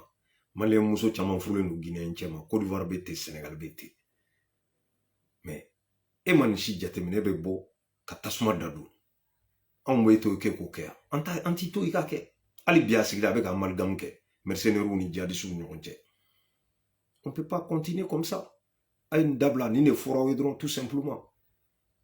N'a y'a sɔrɔ aw bɛ kuleba ci mun na k'aw ni Arasa ye kelen ye. Arasa bɛ bɔ ni dossier de Arasa bɛ bɔ ka information de di ka analyse kɛ. Aw ɲɔgɔn kɛ. Ne y'o de fɔ. A bɛ tugu mɔgɔ kɔ k'a b'a dɛmɛ. A tɛ se ka bɔ ni fɛn min n'a sɔrɔ a b'a tigi dɛmɛ. Juste ka bɔ ka kule dɔrɔn. A banna. Nin kɛra yan fɛ i bɛ nin sigi i bɛ kuma ka kule vocaliw ni fɛnw a b'u ta k'u jouer. Aw ni Ala ni kira cɛ nin bɛɛ bɛ se ka kɛ tiɲɛ ye. Dɔ b'i to dalen fo Segu ka vocal dɔ kɛ k'a bila ka na ka ci dɔ videoman dɔ ma ko nin bila. O bɛ bɔ ka n'i sigi ka video kɛ k'Ala kale o kan. A ma k'a ɲɛna a t'a dɔn min ye vocal in caman a t'a tigi yɛrɛ dɔn yɛrɛ. Aw ni Ala cɛ. Videoman min bɛ kariya ka bɔ k'o kɛ. Mɔgɔ kan ka o dalakan minɛ yan. Je suis désolé. Ko n'a ma vérifier bɛ ne ka sigi k'o kɛ. A delila ka caman ye ka sigi ka maa dɔ ka vocal ta ka na jouer. A tigi maa dɔ a ma yamaruya di yan. Ko in kisɛ m'a ɲini. Non, jamais. O tɛ mɔgɔ dɛmɛ ye o. Mɔgɔ dɛmɛ ye de a ye min fɔ. Argument b'a la wa? Ne bɛ to argument de ɲini ka na n b'a fɔ. Hakilina ye min ye n fana ka analyse ye min ye n dɔn ta fitinin na n b'o de fɔ. Mais aw bɛ Sugɛli dɛmɛ dɛ, a bɛ Asimi dɛmɛ bi ni Asimi ye ko dɔ kɛ n'o ma diya aw ye, a bɛ bɔ a bɛ kula a bɛ mankan ci. N'a ye ko dɔ kɛ n'o diyara a bɛ bɔ an bɛ sa i nɔfɛ. A bɛɛ fila mana ni. A bɛɛ nadaga. Nakari dama dama faralen ɲɔgɔn kan bilahi. I tɛ se k'u qualifier foyi la. O don n ye fɔnba ye parce que affaire dɔ tɛmɛna j'ai pas voulu vraiment k'an dabila la. Abubakar Siriki fɔnba. N bɛ kuma ale ka yɔrɔ de kan. A ye kuma fɔ k'a jɛngɛ. N'o ye Abdul Niang ka affaire. Abdul Niang bɔra ka révélation min kɛ. Ale bɔra ko fanga ka Abdul Niang protéger. Ko parce que prévu minnu b'o bolo k'o kan ka protéger de. Fɔnba chaud. Massa. Moi, je pense que on tɛmɛna nin kan mɛnna. An tɛmɛna nin kan mɛnna. Arasa ye nin fɔ a mɛnna na wakili b'a la. Quand tu as des preuves de quelque chose qui peut vraiment faire un dégât ou bien qui peut vraiment nuire même l'État du Mali, i kan ka mun de kɛ? I kan ka mun kɛ? A kan ka lafɔ yɔrɔ min na ka lase yɔrɔ min i bɛ taa lase yen de olu k'u ka baara kɛ. Parce que lorsqu'on dit que maa dɔw ye u fara ɲɔgɔn kan olu ye association de malfaiteurs de ye k'u bɛna jamana déstabiliser olu kan ka dénoncer de. An t'o kɛ débat fu ye réseau kan ka taa quoi. Fɔnba ye kun kan ka nin de fɔ. Abdou Niang ka taa nin fɔ essayer ou bien ka taa nin fɔ gendarmerie la pour que wuli ka jɔ ka kɛ. Jɔn b'a dɔn fo maaw de filɛ. Parce que yɔrɔ dɔw bɛ yen maaw tɛ a yɔrɔ jateminɛ. Si vraiment min fɔra tiɲɛ don et que a ma taa fɔ fanga ye a y'aw makɔ a kan k'aw sigi fo bi f'aw bɔra n'a ye dégâts minnu kɛra ka taa ka enquêter de ka taa ye k'olu maaw de don. La personne qui est venue dire ça à la vidéo ko dalu b'a bolo n'o ye Abdou Niang ye o b'a nɔ minɛ. Donc vraiment an ka bɔ nin ko ninnu kɔnɔ quoi ninnu ye manamana kow de ye. Fɔnba k'i n'i sigi. C'est-à-dire qu'il y a un kuma sugu fɔ quoi. Mais non, je suis désolé, il va falloir que tu ni dalu ka taa di. C'est en ce moment là olu yɛrɛ de b'a dɔn n'u kan ka protéger ou pas. Mais a tɛ ka kuma in fɔ pour que ka Abdou Niang dɛmɛ non, c'est pas ça. Bila o tɛ. Il trouve vraiment un soutien du poids n'o ye Abdou Niang ye. Il caresse Abdou Niang à la sens du poil. O ka se ka n'olu fan fɛ. Kuma in kun bɛɛ filɛ. N bɛ fɛ ka nin yɔrɔ dɔrɔn de fɔ. Sinon, ko in ne da t'a la quoi. J'ai pas envie ka kuma la. Fɔnba ye nin dɔrɔn de fɔ. An bɛ Abdou Niang sɔrɔ cogo di ka fara an yɛrɛ kan a bɛ nin kuma fɔ. O kan ka protéger o kan ka kɛ tan o kan ka kɛ tan. U bɛ taa u b'i ka vidéo ni fɛnw partager k'i majamu ka tɛgɛrɛ fɔ i kun k'i fara u yɛrɛ kan. Donc sini n'i bɔra n'i hakilina wɛrɛ fɔ parce que Abdou Niang ka hakilina moi je le respecte. Hein. Et que les choses soient claires. A ye position min ta je le respecte. A ka position de don. Ani ne tɛ tɔn kelen na c'est un malien comme moi respect b'an cɛ a ka position ne ta ye n ta ye mais bilahi Abdou Niang protéger cogo tɛ nin ye Fɔnba bolo c'est juste ka attirer ka na u fan fɛ a banna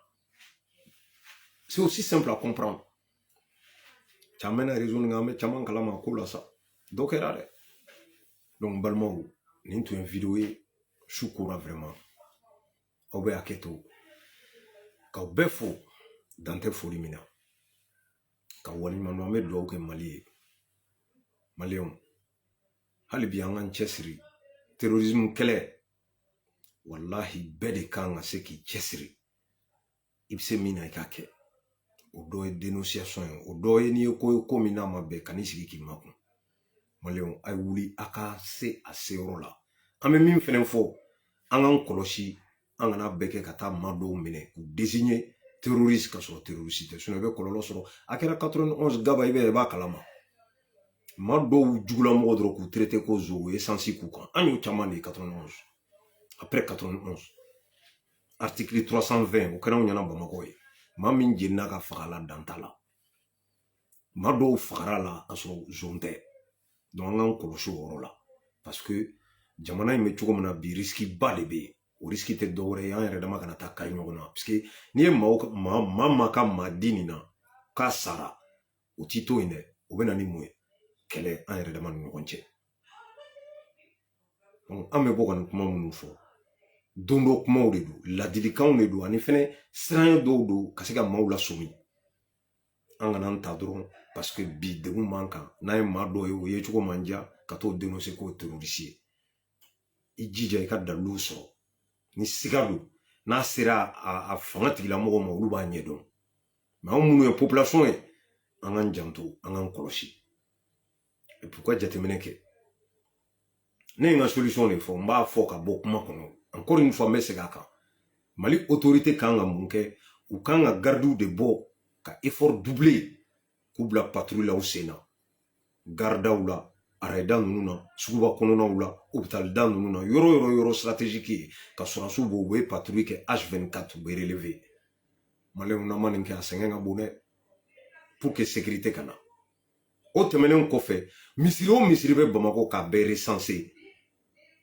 service secret ka maaw bila ka taa juma seli lajɛ a bɛ kɛ cogo mun na ka taa maaw kɔlɔsi maliyɛnw na ma nin kɛ a cɛ man ɲi dɛ wallahi nin dɔrɔn de do hali faransi yan sini juma foyi tɛ yan bi k'i t'a sɔrɔ k'a fɔ ko ese ka maa dɔ tɛ yen a tɛ yen a misiri tɛ yen u bɛ misiri dɔw datugu yan dɔw bɛ yen nɔ c'est à dire que mɔgɔ de b'an cɛla kɔ u bɛna seli mais wallahi u ka baara ye de ka jateminɛ ni kɔlɔsili kɛ bon olu baara bɛɛ tɛ c'est à dire que warikow ye ma hali citoyen bɛ se ka bila olu la ma faamu donc ni n'an ye nin kɛ a bɛ se ka dɔ bɔ risque la maaw hakili bɛ sigi ni min bɔra k'a fɔ k'i bɛ wajulu kɛ ka kutuba jɛngɛnen fɔ min bɛ taa terrorisme sira fɛ u k'i minɛ ne ye nin fɔ bi tɛ dɛ depuis 2012 parce que dɔ y'a kɛ Segu ye taa manamanakan fɔ misiri la juma la maaw ɲɛna ye en 2012 bon nin suguw bɛ kɛ yan nɔ comment ça se fait gɛɲɛ b'a bolo a bɛ ka terrorisme majamu misiri kɔnɔ an ɲɛna ye bon i mana mɔgɔw hakili dege o la dɔ bɛ sɔn ka wuli k'i t'i yɛrɛ fara u kan ko jadi de do n'an sara n bɛ taa dinɛ kɔnɔ c'est cela an balimaw donc k'aw fo dan tɛ foli mun na vidéo janyana a bɛ hakɛ to aw minnu bɛ banni na n t'aw bloqué dɛ mais n bɛ min fɔ aw ye muso dɔ de y'i bange kɔ e min bɛ ka ne ban nin ya ɲɛ b'i la o ɲɛ b'i la ne t'i bloqué dɛ n t'i bloqué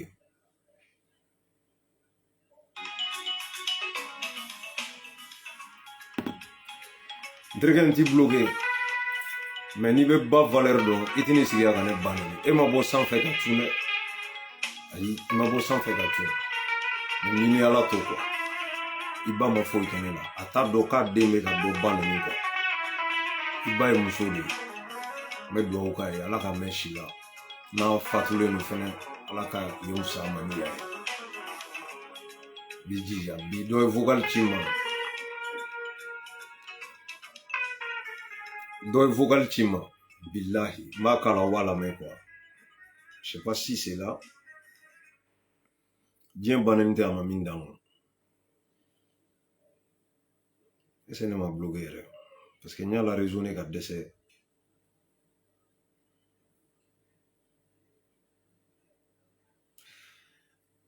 A ye vocal de ci ma ka n ba neni n tɛna n ba neni ka n jouer mais ne y'a jaabi min na ala kama n b'o kala a b'a lamɛn.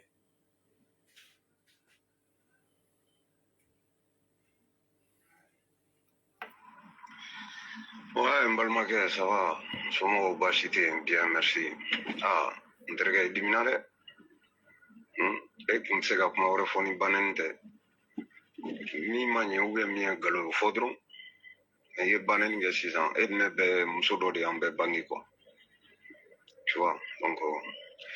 ne t'i banɛni o la hali ni ye jama ni ne ma ne tɛ sɔn k'i banɛni parce que ne b'a dɔn i ba ye musokɔrɔba de ye a tɛ nin kalama n t'a dɔn k'ale den bɛ sɔn ka muso wɛrɛ neni quoi ni dimina kuma min b'i fɛ i bɛna fɔ ne b'o faamu quoi mais kana mɔgɔw ba neni de toute façon o tɛ nɔrɔ mɔgɔ la quoi e ni ne bɛɛ an bangera de an ma bɔ sanfɛ ka cun bon i dimina cogo cogo i b'i ka kuma fɔ mais i bɛ nɛni bɔ a la n balimakɛ a kɛra ne ye sa a kɛra mɔgɔ wɛrɛ i bɛ banɛni bɔ a la quoi tɛ foyi dilan foyi i bɛ taa sɔrɔ dɔ fana bɛ k'e ba nɛni k'i bɛ ka nin min fɔ tiɲɛ tɛ donc diɲɛ bɛ ten de quoi voilà an ka ɲɔgɔn masaw respecter c'est mieux ne b'o de f'i ye quoi ni ye n ka kuma mɛn n'a y'i tɔɔrɔ fana bɛ hakɛ to. Vous avez entendu? A ye vocal de ci ma diɲɛ nɛni tɛ a ma min fɔ n fana kun bɛ se ka n ta sara la inbox kɔnɔ mais non moi pour moi c'est pas la peine k'anw ye fasoden juguw de ye a kuma caman caman fɔ n ye nin fɔ a ye vocal wɛrɛ min ci ka na ma bloqué fɔlɔ dɛ n ye nin vocal ci a ma de k'a la raisonner mais a ye vocal wɛrɛ min ci ko non k'anw ba kan ka nin de n bon sisan e ni ne tɛ se ka kuma bilen certes ne y'a essayé k'i la faamu ni tu y'a faamu ça va mais n'i m'a faamu n'i ko i bɛ continuer au chemin fɛ j'ai pas envie d'écouter n y'a bloqué ka bɔ yen bon nin n'a ɲɔgɔnna min bɛna tile kɔnɔ dan de t'a la pourquoi pour quelle raison a bɛ mun ɲɛ ye e dimina cogo cogo e tɛna ne bɔ malidenya la i tɛna ne daminɛ a se t'i ye e dan ye banɛni de i bɛ dan o ma a banna n'o b'i dusu lafiya o kɛ quoi mais ne bɛ dugawu k'i ba ye i ni ne ma labɔn cogo kelen na i ba ma foyi kɛ ne la ni ne bɛ t'o nɛni quoi elle n'a rien fait e de bɛ ka dangadenya ta ani fɛnɛ ka maaw bila k'i ba buruja n'i ye maaw ma ba nɛni n'a y'a ta sara i la i yɛrɛ ba nɛni c'est aussi simple e tɛ se ka foyi fɔ argument foyi t'e bolo ba tantôt mais c'est quoi ça mais moi franchement je suis pas dedans i nan'o de kɛ bon ne tɛ don o jouer la e fɛ o jamais ala k'i ba vraiment mɛn i kɔrɔ a ka mɛn k'i ladi quoi i y'a faamu ni dɔ ye nin vocal ɲɔgɔnna kɛ k'a ci e ma a b'i tɔɔrɔ walahi a tɛ diya i ye quoi mais e bɛ k'a kɛ dɔw la o bɛ lafiya o de ka di e ye bon a kɛ ne tɛ se k'i bali n tɛ se k'i daminɛ awɔ mais a tɛ foyi kɛ ne la foyi ne ba bɛ si mun na bi alhamdulilayi ala ka dɔ fara kan san 80 ni kɔjan de don bilahi bɛ san 90 magɛn de la la tɛmɛ ne bɔra k'i dafa o la ne tɛ jaabi o ɲɔgɔnna la quoi c'est pas la peine adamaden y'i yɛrɛ de ye i image i bɛ min fɔ i bɛ min yira i yɛrɛ bɛ ten de ni i sabalila ka dabila o de ka ɲi ma parce que ne bolo i dimina cogo cogo argument kan ka k'i bolo ka se ka avancer et surtout ne bɛ ba ne tɛ dɔn yɛrɛ je le connais même pas k'ale tun bɛ CDR la ou bien ale y'a ka wari don arasa la mais bi o bɔra ale jigi kɔrɔ a nana arasa ba nɛni ka ne ba nɛni o vocaliw de bɛ yan bon ni ɲɔgɔn min bɛ tile kɔnɔ dan t'a la mun na dɔrɔn parce que an hakilina tɛ kelen ye mais Asimi min bi ne bɛ ka critiquer non même pas ka critiquer ka bilasira j'ai jamais insulté kuma tɛ hali ka taa s'a woloba ma wa a tɛna kɛ ne t'a kɛ c'est à dire que o tɛ ne ka bitu ye quoi parce que ne b'a dɔn ne bɛ ka reproche min kɛ o tɛna fɛn b'o la quoi ni ne y'o banɛni kɛ o tɛna foyi b'o la mais e b'i sigi e bɛ banɛni kɛ e bɛ vocaliw bila ka na kuma kuntanw fɔ a bɛ na mɔgɔw ka direct la a b'u banɛni pourquoi ça n'a pas de sens bon anw tɛ jugement na mɔgɔw kan quoi n'i bɛ fonction na i bɛ ka baara kɛwale min kɛ an b'o de juger non pas i yɛrɛ ka action parce que les Maliens ont trompé. On dit que nous on a tourné à faux. C'est-à-dire Mali de sa quoi, t'as raison nous on quoi. Aka bois climat. Moi je sais que ma chaman trompé do e boandala parce que au de argument mais munaya fo wa dalu e mais o nyingal tike quoi. Fanga bo c'est-à-dire que confin kuma de kono ani grena baro kuma imagination fou ka galon fou da maula pour traiter des choses ka sura dalu tibulu. Che quoi nga bon ne kono. Moi je pense que hali ala fait ala o de nyina fait. Koni kojugu nanoma kibaruya nanoma kaya sekeske ni ala ere kumakan ni billahi koni ko banana ko kumanko c'est-à-dire que nouvelle manana kaka sekeske quoi atite mo gane arasabu ko barade ke ni mfora amme gri kera tan aliko i joflo muna kera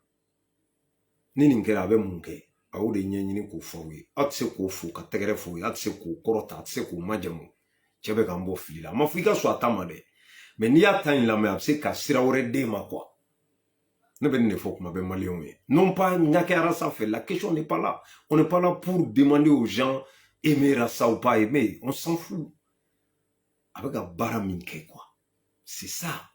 qui nous intéresse binene asemi de pierre ne ta asemi donc mbaye président de transition de do asimi na fa foi tene kan sigiro ina ya famu me bla komuna mais avec action mununke ne bo kuma ori kan non pas lui-même en question anga bo de débat de caniveau de kono ka klaka yefene mamunu la ko révolutionnaire olu be moko ko keled la c'est-à-dire que nabara nyini nadaga nyini bon on aurait attendu c'est qu'à boire ça ko kametu mo ko c'est pas possible parce que quelque chose là tient mi ma bolo ne kera fait ma ka fait net c'est ko bo tient là ko ke galoé nya kele ma kele net c'est ka tient ke galoé quoi il s'agit pas j'aime pas quelqu'un avec un mille faut côté tient malongo di don nanyen don ramef amel la fia wallahi bi am ga nyini ga mo so mi me barake Macky Sall fait malgré avec la baraque Sénégal, il est contesté. C'est ça la démocratie. Mogorebe obega a placé menacé. Alassane fait un affrontement et permanent en Côte d'Ivoire. Quel qu'en soit, on s'en fout. On est en train de vivre aujourd'hui. On a besoin vraiment du présent, non pas du passé. Bien avec un mingue, avec la baraque Côte d'Ivoire.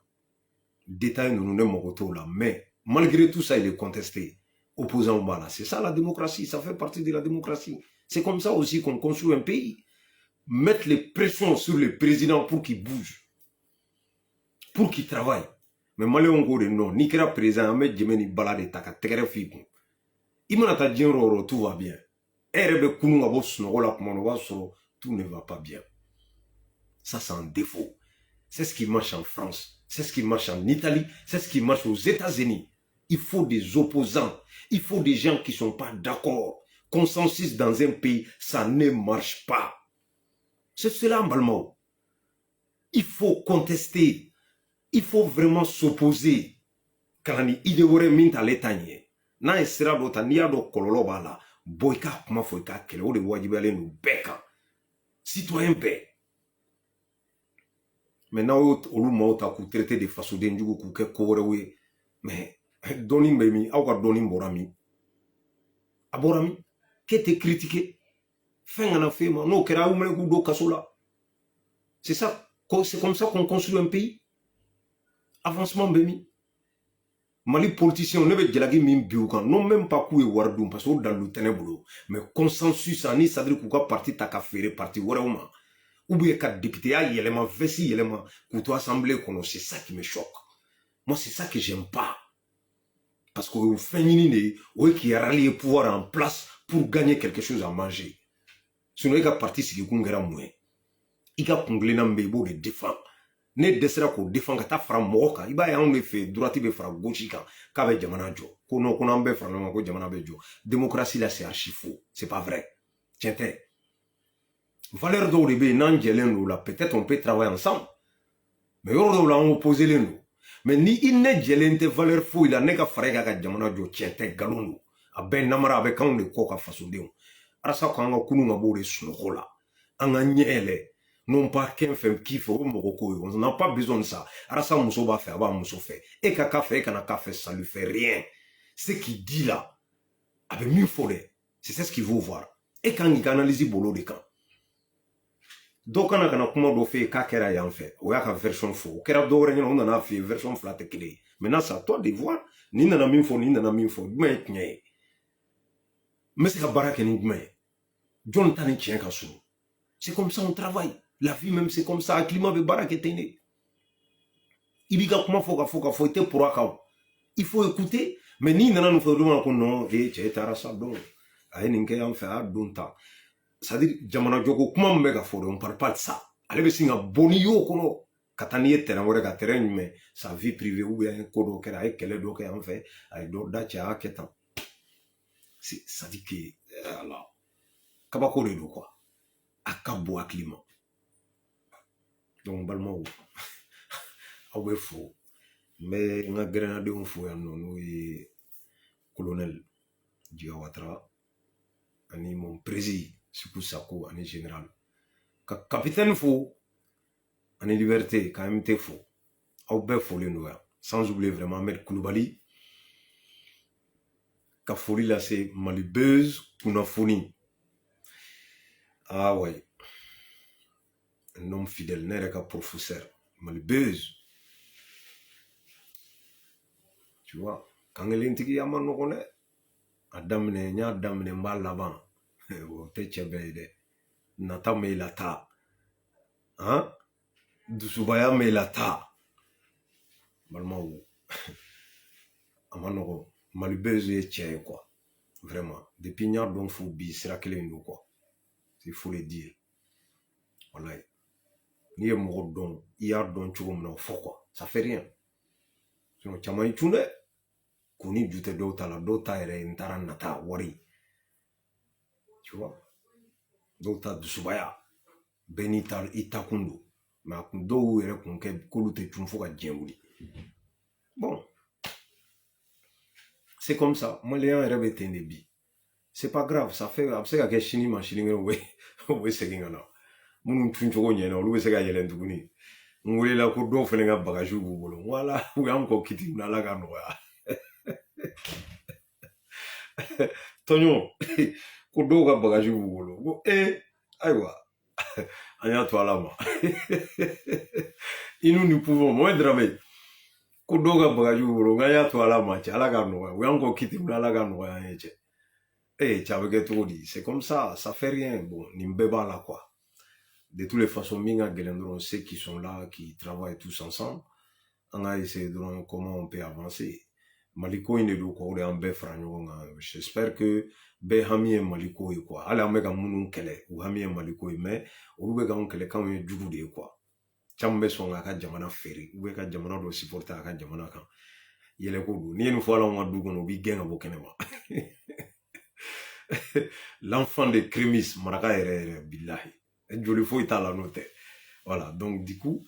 oro amo boy vorifier magasa il faut le no yanno ni sumunu buna sumunu ka fo ka wala nyundo ka sympathisant kono mo bela jelen fo vraiment ube chesiri la albi projet avec sinon. Donc, Koweka Ladje, une fois que Kow n'y en a pas d'on, on me boka da okloka. Intrigué, ni tête de mort qu'on blayo blayo. Voilà, yo blayo. Il va renaître comme on nous fait, nous, ça m'intéresse pas. Wallah, vous tous, Jara Stafara. Moi, quand même, moi, dramé. Merci. Drissa Karambe. Ah, ni un petit frère, donc, ok, quand même, il a depuis mal là, Kokanya. Vraiment, mes respects. Bon courage à vous tous. One love, Rastafari.